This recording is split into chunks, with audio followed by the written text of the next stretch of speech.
आप सभी भाई बहनों का आध्यात्मिक ज्ञानात्मक चैनल की ब्रह्म मुहूर्त ज्ञान उपदेश कक्षा में एक बार फिर स्वागत है। आज की चर्चा का विषय है सरकार की मोहर और दूसरी पंक्ति में हमने लिखा है परमात्मा की मोहर। यानी दोनों ही पंक्तियों में मोहर शब्द की एक पुनरावृत्ति, यानी कि दोनों ही पंक्तियों में मोहर की एक स्थिति बनी हुई है।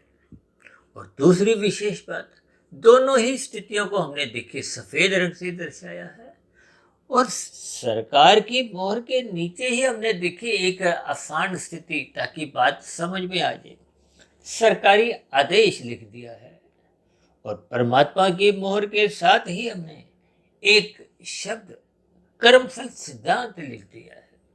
देखिए, स्थितियों को आप और हम जितना जितना सरल शब्दों में समझते जाएंगे, क्योंकि बात तो समझने की है।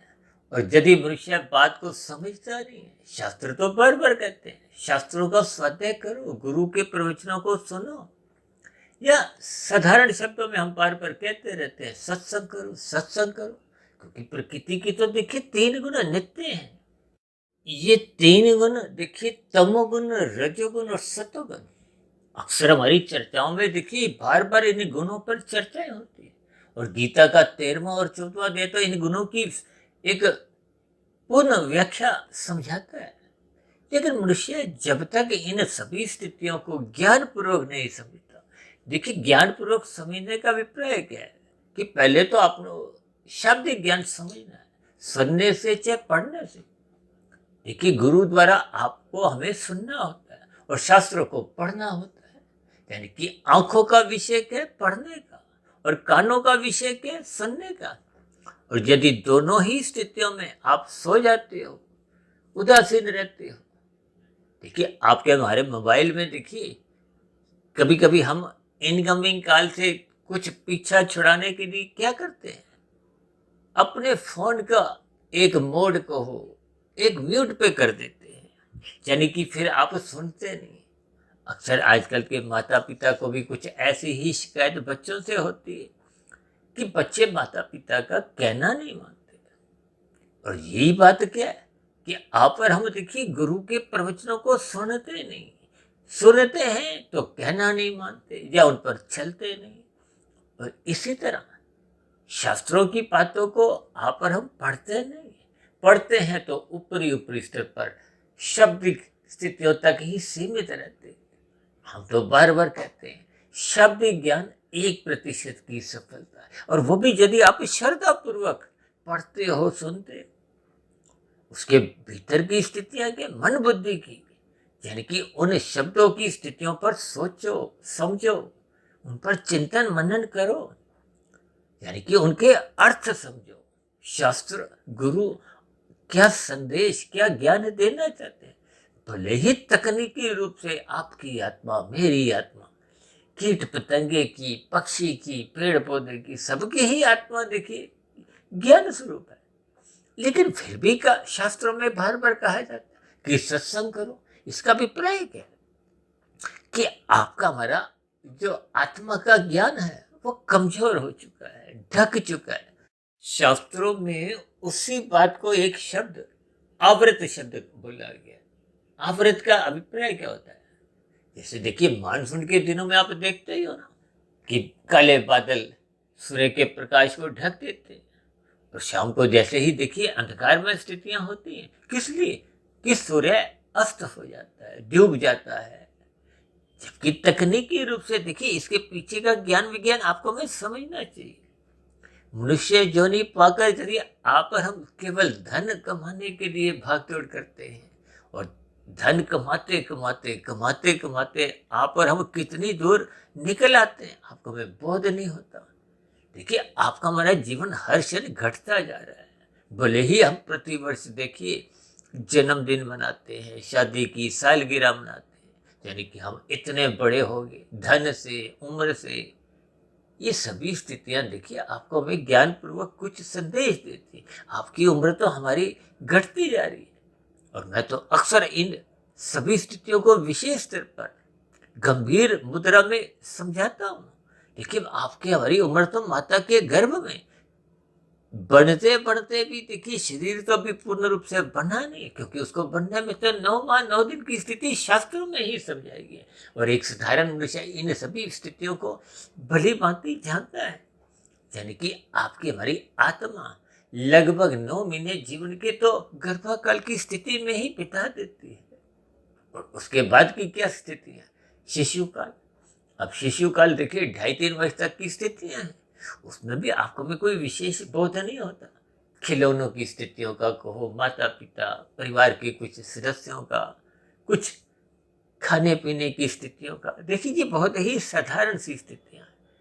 क्योंकि मेरा देखिए आध्यात्मिक ज्ञानात्मक चैनल है। इस आध्यात्मिक ज्ञानात्मक चैनल पर हम सुबह कुछ गंभीर विषयों को उठाते हैं और सरल बातों में समझाने का इसलिए प्रयास करते हैं कि कभी कोई बात आपके हमारे टिक जाए। देखिए टिका हुआ ज्ञान का अभिप्राय क्या है? वो मन बुद्धि के स्तर पर, फिर कार्य शरीर के स्तर पर शुभ संस्कार बनाए। देखिए आपके हमारे 3 शरीर है, जैसे प्रकृति के 3 गुण, तमोगुण, रजोगुण और सतोगुण है। और तमोगुण से अच्छा तो देखिए रजोगुण है, और रजोगुण से अच्छा सतोगुण है। इन सभी स्थितियों को आप और हम समझते नहीं। हम तो अक्सर बार बार समझाते हैं, जैसे 1 का सिक्का, 10 का सिक्का, 100 का नोट। अब साधारण शब्दों में ही देखिए, हम तो देखिए परमात्मा को भी 1000 के नोट से तकरीबन 15, 20, 25 वर्ष पहले जब हमने ये एक सूत्र सा बनाया था, ये बातें समझाने की हैं, समझने की हैं। इनके पीछे के अर्थ भावार्थ आपको वे समझने होते हैं। अब जो मनुष्य देखिए केवल शब्दों पे ही उलझ जाते हैं, अटक जाते हैं, फिर उनके जीवन में कोई विकास होता नहीं। यानी कि ये शाब्दिक स्थितियां तो बहुत ही आरंभिक स्थितियां हैं। भले ही हमारी जो वीडियो में भी देखिए शाब्दिक स्थितियां ही होती। हालांकि देखिए मेरी स्थिति तो एक मायाबद्ध की ही है।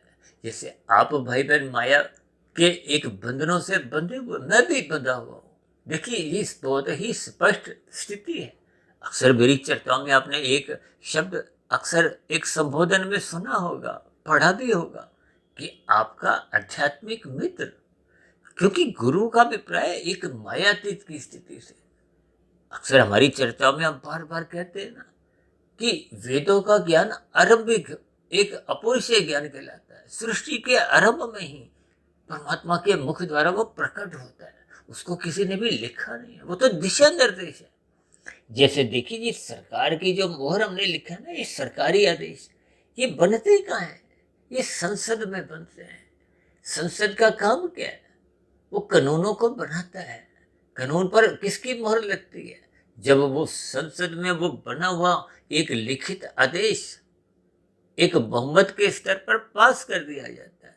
विधेयक कहो, अधिनियम कहो, कानून कहो। और ये जो कार्यपालिका होती है, देखिए जी आईएएस ऑफिसर होते हैं, आईपीएस ऑफिसर पुलिस विभाग में, इसी तरह आईएएस जो अधिकारी बड़े बड़े अधिकारी होते हैं, इसी तरह इनकम टैक्स आयकर विभाग में इंडियन रेवेन्यू सर्विस के ये अधिकारी होते हैं। और भी देखिए विभिन्न प्रकार के सरकारी नौकरियों में अलग अलग स्थानों पे कुछ ना कुछ संस्थानों में विभिन्न प्रकार के एक कर्मचारी होते हैं। उन कर्मचारियों द्वारा वो बने हुए जो नियम हैं, कानून हैं, यानी कि वो सरकारी मोहर कहो, सरकारी आदेश कहो, कानून कहो, किन्हीं भी शब्दों से आप बात को समझो, उनका आपको में पालन करना अनिवार्य है। यानी सरल शब्दों में आप यूं समझो कि जो जो कानून संसद में या विधानसभा में, देखिए राज्य सरकारें विधानसभा की स्थितियों में जैसे जैसे कानून बनाती है, हालांकि केंद्रीय सरकार द्वारा, हालांकि हमारा देखिए आज का जो सरकार की मोहर और सरकारी आदेशों का अभिप्राय एक केंद्र बिंदु से है। यानी कि जैसा जैसे कानून बन जाते हैं, उन कानूनों का ही पालन करवाने के लिए एक कार्यपालिका है। ये कार्यपालिका के ही मैंने कुछ अलग अलग कर्मचारियों की, अधिकारियों की स्थिति का एक साधारण ज्ञान दिया। देखिए हमारा तो आध्यात्मिक ज्ञानात्मक चैनल है।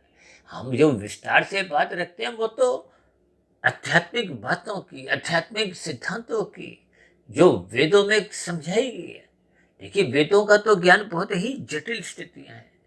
उन वेदों के ज्ञान का ही सरलीकरण मायातीत महापुरुषों ने विभिन्न प्रकार के उपनिषदों में किया। फिर जब उपनिषदों से भी बात महसूस की गई कि समझ नहीं आएगी एक संसारी मनुष्य को। देखिए, संसारी मनुष्य, राजसी मनुष्य जो भोगों में लिप्त होते हैं, ये राशि मनुष्यों का, संसारी मनुष्यों का कुछ ज्ञान धुंधला ही होता है, कुछ नपा तुला ही होता है। क्योंकि गीता में तो यहाँ तक भगवान श्री कृष्ण जी ने कहा है कि अच्छे अच्छे बुद्धिमान मनुष्य भी कर्मफल सिद्धांत की स्थितियों को, बारीकियों को समझ नहीं पाते, सूक्ष्म बातों को समझ नहीं पाते। देखिए, ये जो हमने परमात्मा की मोहर के साथ ही जो कर्मफल सिद्धांत का शब्द लिखा है, हमारा मुख्य विषय क्या है? वो तो देखिए परमात्मा की मोहर है, प्रकृति की मोहर है। देखिए, परमात्मा एक आनंद स्वरूप सत्ता है, आत्मा ज्ञान स्वरूप सत्ता है। और ये जो हम माया की बातें सारा दिन करते रहते हैं, सारा दिन का अभिप्राय देखिए, हमारे आध्यात्मिक ज्ञानात्मक चैनल पर सुबह ब्रह्म मुहूर्त ज्ञान उपदेश कक्षा, शाम को संध्या बेला ज्ञान कक्षा, और अन्य स्तर पर भी कुछ ना कुछ आपके कुछ प्रश्नों के उत्तर देते समय कुछ अलग स्थितियों में, इन सभी स्थितियों पर हम प्रकाश डालते रहते हैं। इन सभी स्थितियों पर देखिए, जैसे जैसे बातें मेरे समझ में आई हैं परमात्मा की प्रेरणा से, गुरुओं के आशीर्वाद से, देखिए इन शास्त्रों को आप और हम जितना गहरे तल पे पढ़ते रहते हैं, स्वतः करते हैं, और हम तो बार बार कहते हैं गुरु के प्रवचनों को आदर पूर्वक सुनो, शास्त्रों का स्वाध्याय निरंतर ब्रह्म मुहूर्त में करो। ये ब्रह्म मुहूर्त समय विशेष की स्थिति देखिए, सतोगुण की ही शुद्धतम स्थिति है। हम तो बार बार यहाँ तक कहते हैं कि सतोगुण का अधिक से अधिक संग करो, यही तो सत्संग की स्थिति है। जबकि एक साधारण मनुष्य देखिए सत्संग की स्थिति को एक वृद्धावस्था से जोड़ते थे। अब देखिए ना, आप और हम जब परीक्षा में बैठते हैं तो पहला घंटा, दूसरा घंटा, 2.5 घंटे ये जो बीतते हैं उसमें तो आप और हम कुछ उत्तर लिखते रहते हैं ना। ये तो नहीं कि अंतिम 15-20 मिनट में, अंतिम 5-10 मिनट में ही जागते हैं और कुछ प्रश्नों के उत्तर देंगे। अब ऐसी स्थितियों में तो देखिए आप और हम फेल हो जाएंगे। फेल होने का अभिप्राय क्या है? देखिए, इन सभी स्थितियों को बहुत ही आप गंभीरता से लीजिए। हालांकि भले ही आज हमने देखी सरकार की मोहर, सरकारी आदेश, ये कुछ मिली जुली स्थितियां इसीलिए लिखी हैं ताकि इन सभी स्थितियों पर आप कुछ चिंतन करें। क्योंकि सरकार की बातें कहो, सरकारी आदेश कहो, संसद की बातें कहो, या कार्यपालिका की स्थितियां कहो, और फिर ये कार्यपालिका की स्थितियों का जो एक समीक्षा होती है, जो निगरानी होती है, वो किन की होती है? अदालतों की होती है, न्यायपालिका की होती है। और न्यायपालिका के भी देखिए अलग अलग स्तर हैं। जिला अदालतें होती हैं, राज्य के स्तर पर एक हाई कोर्ट होता है, उच्च न्यायालय होता है, फिर सुप्रीम न्यायालय होते हैं। देखिए, ये सभी न्यायालय की स्थितियों में जो न्यायाधीश होते हैं, जज होते हैं, वो जैसे जैसे कानून बने होते हैं, देखिए कानून बनाना तो संसद का काम है या विधानसभा का काम है, और उस बने हुए कानूनों में तो समय समय पे देखिए संशोधन भी होते रहते हैं। देखिए, दोनों स्थितियों को, यानी कि सरकारी आदेश को हो, सरकार की मोहर को हो, और परमात्मा की मोहर को हो, या कर्मफल सिद्धांत की स्थितियां को हो, इन पर कुछ कुछ बातें आपको समझनी चाहिए। देखिए, सरकार के यहाँ या संसद में, विधानसभा में समय समय पे संशोधन क्यों होते हैं? क्यों? क्योंकि वो जो बने हुए कानूनों में कुछ ना कुछ मनुष्य ऐसा तिकड़म लगाते हैं, अपनी बुद्धि का दुरुपयोग करते हुए वो उस कानून का उल्लंघन कर जाते हैं, जो उसकी बारीकियों का, छिद्रों का लाभ उठाते हुए बच निकलते हैं।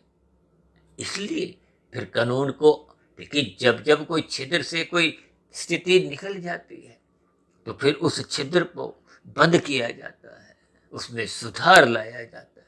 यानी कि सरकारी आदेशों में निरंतर ये प्रक्रिया बनी रहती है।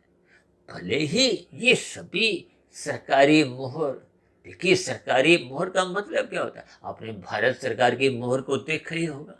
हालांकि मेरे मन में एक बार आ रहा था कि आज के वीडियो के चित्र में उस सरकारी मोहर का मैं एक चित्र में भी दिखाऊं, लेकिन फिर मन में आया कि कुछ सरकारी उलझनों में कहीं कोई वीडियो ये रुक ना जाए, और जो ज्ञान संदेश परमात्मा की मोहर के रूप में, प्रकृति की मोहर के रूप में, ये कर्मफल सिद्धांत की जो एक बारीकियां हैं, उनका आपको में फिर सही ज्ञान नहीं हो पाएगा। देखिए, हम तो प्रतिदिन परमात्मा की प्रेरणा से, गुरुओं के आशीर्वाद से, इस ब्रह्म मुहूर्त समय विशेष में, देखिए, ब्रह्म शब्द परमात्मा के लिए आता है, आत्मा के लिए भी कह दिया जाता है। कहते हैं ना, अहम ब्रह्मास्मि। देखिए, ये आत्मा और परमात्मा, आत्मा ज्ञान स्वरूप है, परमात्मा आनंद स्वरूप से है। बस इतना सा अंतर आपको हमें समझना है। कहीं कहीं कहा जाता है ना कि आत्मा परमात्मा का ही अंश। अंश का अभिप्राय क्या है कि परमात्मा आनंद स्वरूप सत्य है। आनंद में देखिए, ये ज्ञान कहो, चेतनता कहो, देखिए, आत्मा साधारण स्तर पे चेतन है, और परमात्मा को देखिए, जब नाम ही क्या है, देखिए, हम तो बार बार कहते हैं शब्दों का थोड़ा सा आप संधि विच्छेद करो। ये संधि विच्छेद क्या है? परमात्मा शब्द का संधि विच्छेद करोगे तो परम जमा आत्मा आता है। परम शब्द किसी एक सत्ता के लिए आता है, किसी 2, 4, 10, 20, 50, 100, 1000 सत्ता के लिए नहीं। ये जो आप आध्यात्मिक स्तर पर भी देखिए, अलग अलग परमात्मा के नाम या जो भी देखिए स्थितियां आप देखते ही हो, धर्म की स्थितियां हैं। हालांकि धर्म का अभिप्राय तो देखिए धारण करने की एक स्थिति से है, जबकि धर्म को देखिए मतों से, संप्रदाय से जोड़ दिया जाता है। ये सभी स्थितियां तो देखिए सूक्ष्म स्तर पर होती है। हालांकि देखिए, धर्म को पूजा पाठ से भी जोड़ा जाता है। ये बहुत ही सीमित स्थिति है, जबकि धर्म का जो मूल अर्थ है वो पालन करने की स्थितियों से। अभी कुछ दिन पहले ही हमने देखी एक कर्तव्य कर्मों की पालन करने की स्थितियों पर विशेष चर्चा रखी थी, क्योंकि जो मनुष्य कर्तव्य का पालन नहीं करता, अक्सर हम बार बार तो यहाँ तक कहते हैं, लाल बत्ती पे रुको, पहले तो आप सरकारी आदेशों का ही पालन करो। ये सरकारी आदेश कहो, सरकारी नियम कहो, यातायात के नियम को देखिए, जैसे आयकर के नियम हैं, इसी तरह देखिए आजकल तो जीएसटी बना हुआ है, पहले बिक्री कर की स्थितियाँ थी, और भी देखिए कई प्रकार की सेवाओं पे कर लगते हैं। ये सभी स्थितियों की आपको में एक सरकारी आदेश के रूप में बात समझनी होती है। हम तो बार बार कहते हैं यातायात के नियमों का पालन करो। ये बहुत ही साधारण सी स्थिति है। जो मनुष्य इन सरकारी आदेशों का ही पालन नहीं करता, उसमें भी तिगड़म लगाता हुआ भागता है, तो फिर ऐसी स्थितियों में आध्यात्मिक स्थितियों पर उसका जीवन कभी भी चलने की स्थिति में बनता ही नहीं है। तो फिर वो कर्मफल सिद्धांत की भी स्थितियों को समझता नहीं। जबकि सरकारी आदेश को, सरकार की मोहर, तो ये तो बहुत ही निम्न स्थिति है। इससे ऊपर की स्थिति क्या है? वो तो परमात्मा की मोहर है। परमात्मा की मोहर को, प्रकृति की मोहर को देखिए, परमात्मा तो निर्गुण निराकार एक ब्रह्म शक्ति है। कहते हैं ना, परमात्मा सर्वव्यापी सत्ता है। अब सर्वव्यापी सत्ता देखिए साकार रूप में तो संभव नहीं है। अब आप किसी एक कुर्सी पे बैठ जाओ तो दूसरा व्यक्ति उस कुर्सी पे नहीं बैठ सकता। यानी परमात्मा एक निर्गुण निराकार ब्रह्म शक्ति के रूप में, ये जो माया है, माया का अभिप्राय प्रकृति के 3 गुण हैं, जो 3 गुण नित्य एक क्रम में आते हैं। अक्सर हम तो बार बार समझाते रहते हैं, शाम को सूर्य के ढलते ही देखिए प्रकृति की व्यवस्था को, अभी कुछ दिन पहले हमने एक प्रकृति की व्यवस्था पर एक वीडियो प्रसारित किया था कि ये देखिए अंतहीन एक प्रक्रिया सी है। इस प्रक्रिया को जब तक आप और हम समझते नहीं, देखिए प्रक्रिया अंतहीन का मतलब क्या है? जैसे सोमवार, मंगल, बुध, वीर, शुक्र, शनि, इतवार, फिर सोमवार आता है, और इसी तरह ये 12 महीने हैं। ये सभी स्थितियों के आपको हमें अर्थ समझने हैं। ये 24 घंटे की स्थितियां एक दिन है, इसी तरह दिन बीतते जाते हैं, और इसी तरह आपका हमारा जीवन बीतता जाता है। अभी मैं बात कर रहा था ना कि शिशु काल की अवस्था है। अब शिशु को तो देखिए 2.5-3 वर्ष का होते ही आजकल हम प्ले स्कूल में, यानी कि कुछ एक आरंभिक स्थितियों में भौतिक शिक्षा लेने के लिए, कुछ उठना बैठना, कुछ सभ्यता की स्थितियां, कुछ संस्कारों की स्थितियां, इनके लिए स्कूल भेजते हैं। देखिए, ये तो बहुत ही आरंभिक स्थिति है। हालांकि देखिए, प्राचीन समय में तो गुरुकुल हुआ करते थे, वहां एक ब्रह्मचर्य की स्थितियां होती थी। यहाँ भौतिक शिक्षा के साथ साथ आध्यात्मिक ज्ञान, शास्त्रों का ये ज्ञान दिया जाता था। आजकल तो देखिए भौतिक शिक्षा का ही बोलबाला है। आप और हम अपने जीवन के देखिए लगभग 20, 22, 25 वर्ष भौतिक शिक्षा में लगाते हैं। यानी कि आपका हमारा लक्ष्य क्या है? संसार को पाना। क्योंकि भौतिक शिक्षा लेने का उद्देश्य क्या है? कि आपके हमारे जीवन में एक अच्छे स्तर की कोई नौकरी मिल जाए, अच्छे व्यवसाय को चलाने की बुद्धि विकसित हो जाए। और भी देखिए स्थितियाँ, ये एक माया की स्थितियों को भोगने की कहो, संसारी 5 भोग्य विषयों की स्थितियाँ को, देखिए ये सब संसारी स्थितियाँ हैं, राजसी स्थितियाँ हैं। देखिए तमोगुण को पदार्थों से जोड़ा जाता है, रजोगुण को क्रिया से जोड़ा जाता है, जबकि सत्वगुण को ज्ञान से जोड़ा जाता है। इन तीनों स्थितियों की एक सैद्धांतिक रूप से देखिए निंदा नहीं है, भले ही हम बार बार कहते हैं, शास्त्र भी कहते हैं तमोगुण की निंदा करो। इसका अभिप्राय ये नहीं है कि आपको हमें पदार्थ नहीं लेने, आपका मेरा शरीर सबका ये तो तामसी है। ये पृथ्वी जल अग्नि वायु आकाश का बना है, और इसके पीछे का जो एक सूक्ष्म स्थितियां हैं, सूक्ष्म भूत हैं, वो तो 5 भोग्य विषय, वो भी तामसी है। गंध, रस, रूप, स्पर्श और शब्द, इन सभी स्थितियों को जब तक आप और हम ज्ञान पूर्वक नहीं समझेंगे, तो आपके हमारे जो 3 शरीर है, स्थूल शरीर, सूक्ष्म शरीर, कारण शरीर, देखिए ये 84 लाख प्रकार की जोनियों का संबंध स्थूल शरीर से है। जबकि सूक्ष्म शरीर, कारण शरीर, ये अंतःकरण की स्थितियां हैं। स्थूल शरीर का जो एक संचालन है वो तो मन बुद्धि करते हैं, मन के ऊपर बुद्धि की स्थिति है। ये मन बुद्धि को ही सूक्ष्म शरीर से जोड़ा जाता है। और मानसिक स्तर पर या शारीरिक स्तर पर देखिए, ये जो सरकार की मोहर या सरकारी आदेशों का पालन किसने करना है? स्थूल शरीर ने। और स्थूल शरीर के स्तर पर ही आप और हम जो कर्मफल सिद्धांत की जो एक स्थितियां हैं, उनका आपको हमें पालन करना होता है। ये स्थूल शरीर के स्तर पर होते हैं। देखिए आप लाल बत्ती पे रुकते हो स्थूल शरीर के स्तर पर, यदि मानसिक स्तर पर नहीं रुकते, आपके विचारों में भागने की स्थितियां हैं, तो आपके बुरे संस्कार तो बन रहे हैं। देखिए स्थूल शरीर के स्तर पर क्रमशः बनता है, और स्थूल शरीर के स्तर पर भागते ही आपका हमारा चलान करता है। इसका अभिप्राय क्या है? देखिए ये जो जितने भी कानून है, पालन कौन करवाता है? ये कार्यपालिका में ही देखिए सेना भी आ जाती है, पुलिस भी आ जाती है, ये कर्मचारी भी आ जाते हैं।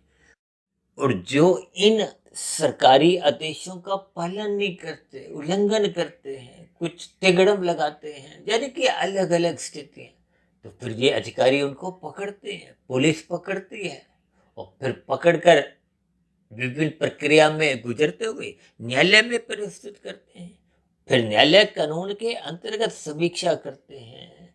फिर जैसे जैसे कुछ तथ्य गवाह होते हैं, देखिए ये बहुत ही एक साधारण सी परिस्थितियां। हालांकि ये हमारा देखिए कोई विषय नहीं, हमारा विषय तो देखिए परमात्मा की मोहर के ऊपर है।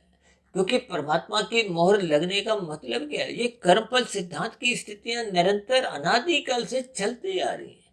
देखिए ये जो आदेश हैं, आज एक सरकार है, कुछ आदेश है, फिर सरकारें बदलती रहती हैं।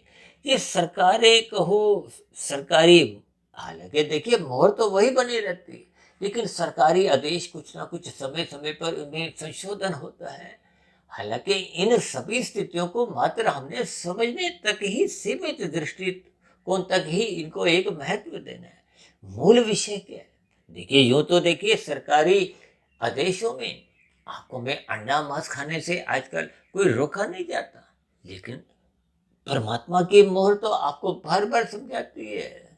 वेदों में समझाया गया है कि ये मत करो। मत करने की स्थितियों का अभिप्राय निषेधात्मक स्थितियों से। और भागवत पुराण में तो देखिए स्पष्ट शब्दों में ही समझाया गया, धूत, कीड़ा, मद्यपान, स्त्री संग, हिंसा और अनितिगत कार्यों से कमाया गया धन, इनसे बचो, ये निंदनीय स्थान है।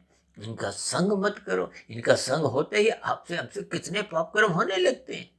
अब देखिए ना, हिंसा का मतलब क्या है? मांसाहार भोजन का सेवन।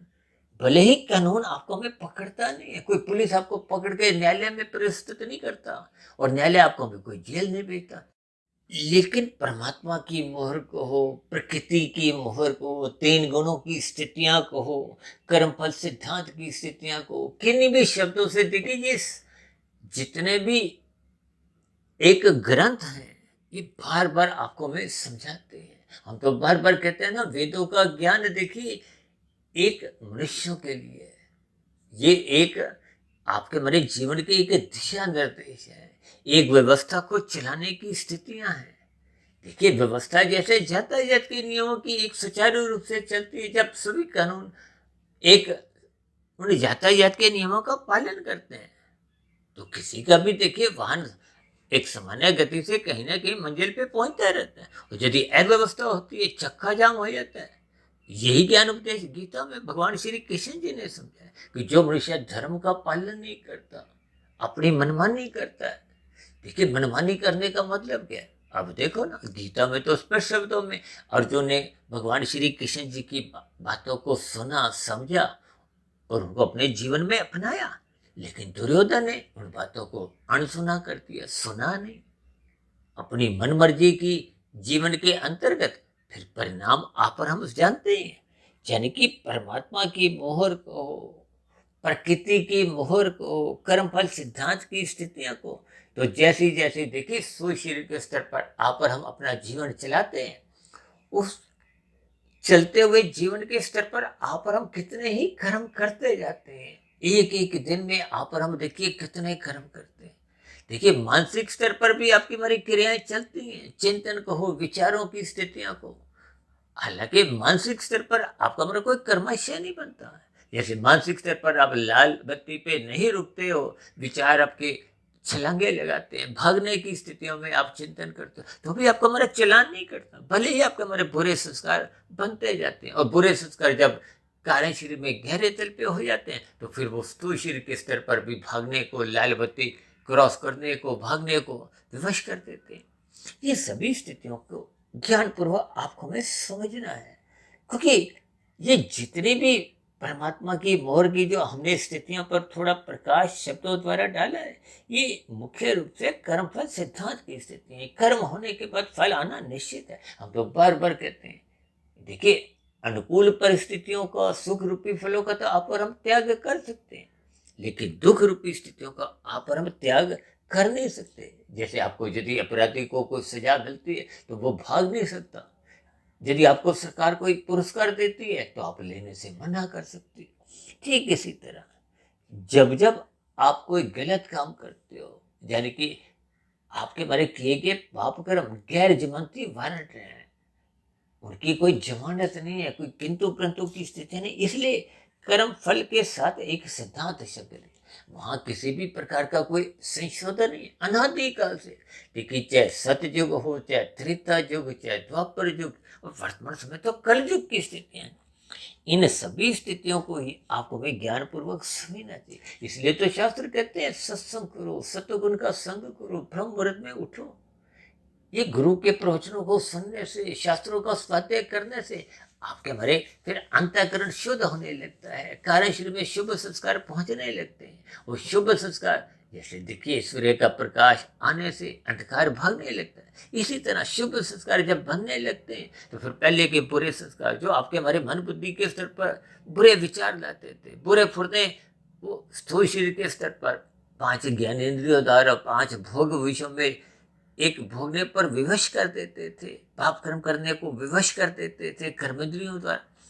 वो फिर सहज ही वो बुरे संस्कार अब कमजोर पड़ने लगते हैं। जब बुरे संस्कार कमजोर होंगे, देखिए जब तूफानी वेग से आते हैं तो फिर ये किसी की सुनते नहीं है। जैसे कोई आंधी तूफान आता है ना, जैसे क्रोधी मनुष्य आंधी तूफान की तरह अपनी हरकतें करता है, वो सुनता नहीं है।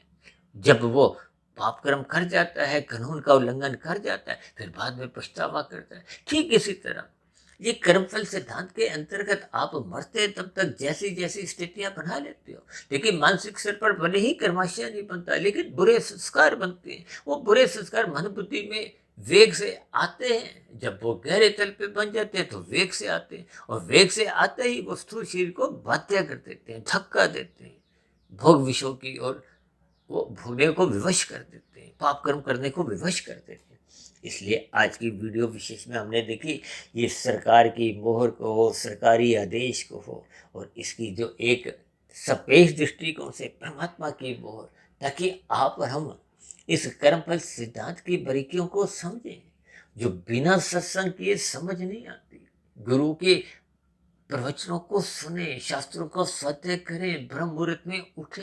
ये स्थितियां जब निरंतर आपके हमारे जीवन में बनी रहती हैं, तो आपका दिन में जब राजसी स्थितियां, संसारी स्थितियां, जब कर्मों की स्थितियां आती हैं, तो फिर आप और हम फिर पास होने लगते हैं। इन 5 विषय भोगों की जो एक स्थितियां हैं, उनमें फिसलते नहीं है। यानी कि जो मनुष्य सारा साल पढ़ता है, ऐसे विद्यार्थी फिर परीक्षा में अच्छे अंक लाते हैं, 100% नंबर लाते हैं। अब 100% नंबर को आप मायातीत की स्थिति से जोड़ सकते हो।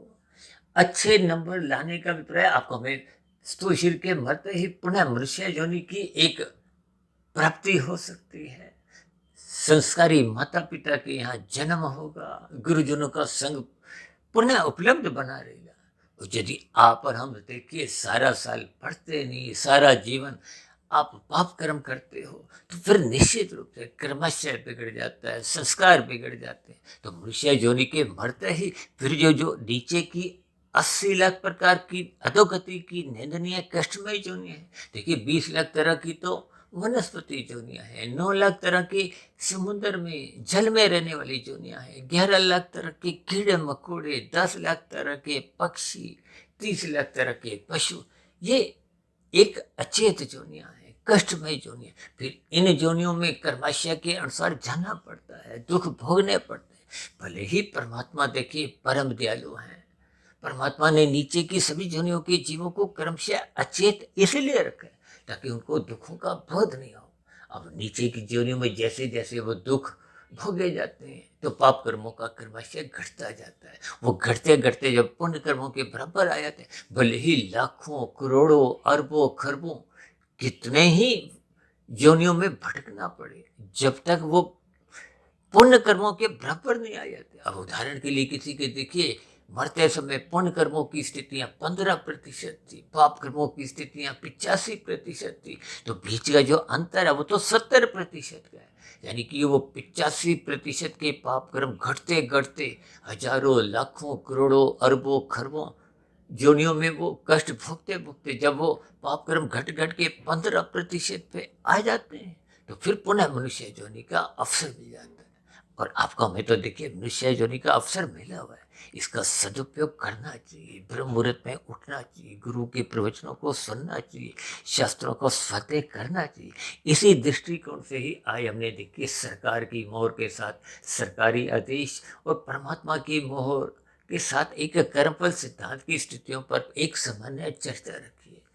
तो ऐसी सात्विक शुभ स्थितियां आपके हमारे जीवन में भी बने, ताकि आपके हमारे कर्मों में कहीं भी बिगाड़ ना आए, बुरे संस्कार ना बने। तो ऐसी सभी शुभ स्थितियां आपके हमारे जीवन में भी बने। इन्हीं शुभकामनाओं के साथ चर्चा विशेष को यही विश्राम देते हैं। शाम को फिर मिलते हैं संध्या बेला ज्ञान कक्षा में। तब तक आप अपने आध्यात्मिक मित्र सुधीर भाटिया फकीर को इजाजत दें। फिर भी वीडियो संबंधित कोई बात आपको अच्छी नहीं लगी हो, जब मेरी कही गई बातें आपको तर्क संगत नहीं लगी हो, तो आपके सुझावों का, और यदि मन में कोई आपके प्रश्न उठ रहे हो तो आपके प्रश्नों का, और यदि मेरी कही गई बातों पर ही आपकी कोई किसी भी प्रकार की आपत्ति हो, शिकायत हो, तो आपके शिकायतों का, आपत्तियों का भी नीचे दिए गए कमेंट्स बॉक्स पर सदा ही स्वागत है। अब चर्चा विशेष को यही विराम देते हैं और आप सभी भाई बहनों से हाथ जोड़ के विनती करते हैं कि आप सरकारी आदेशों का भी पालन करें और कर्मफल सिद्धांत की बारीकियों को समझते हुए, यानी कि पाप कर्मों से अवश्य ही बचें। जहाँ तक संभव हो पुण्य कर्मों को करें, और जहाँ तक संभव हो आध्यात्मिक उन्नति की यात्रा आरंभ करते हुए कर्म योग, ज्ञान योग, भक्ति योग की स्थितियों में अपने आप को स्थित करें, ताकि मिले हुए जीवन में आध्यात्मिक उन्नति निरंतर एक अग्रसर हो। आपका हमारा मिला हुआ जीवन सफल हो, सार्थक हो। इन्हीं शुभकामनाओं के साथ अब चर्चा विशेष को यही विराम देते हैं। आप सभी भाई बहनों का इस चर्चा विशेष को ध्यानपूर्वक, गहरपूर्वक और गंभीरतापूर्वक सुनने के लिए बहुत बहुत धन्यवाद।